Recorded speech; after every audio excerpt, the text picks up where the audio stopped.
К сожалению, когда некоторые люди берут себе крупную собаку в дом, они не понимают, что таким животным нужно большое количество активности и адекватный воспитатель в лице хозяина рядом. Жертвой таких обстоятельств и стал чистокровный Кани Корса по кличке Блейд, которого волонтеры приюта Дино подобрали бегающим по улице. Блейду был всего 1 год, он отличался повышенной активностью и подвижностью.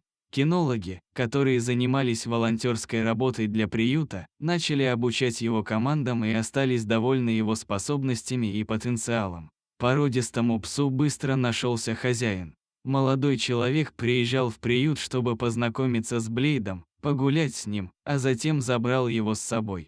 Однако через полгода Кани Корса вновь оказался в стенах вольера, а бывший хозяин назвал его неадекватным и рассказал, что собирался пристрелить его.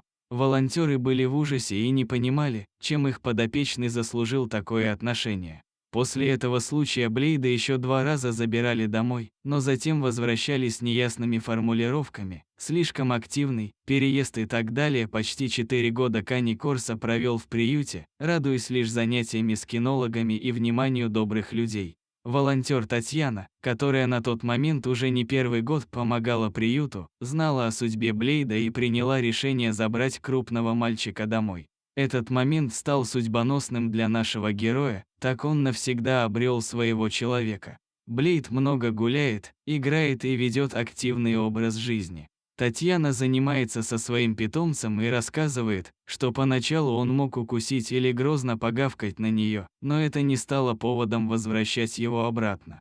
Сейчас Блейд настолько любит и уважает свою хозяйку, что во всем беспрекословно слушает ее. Посмотрите, каким стал Блейд спустя пару лет жизни с правильными людьми, которые занимаются им и любят его. С любым питомцем, независимо от наличия породы, могут возникнуть трудности, но всегда стоит преодолевать их, а не сразу выгонять животное на улицу или сдавать в приют.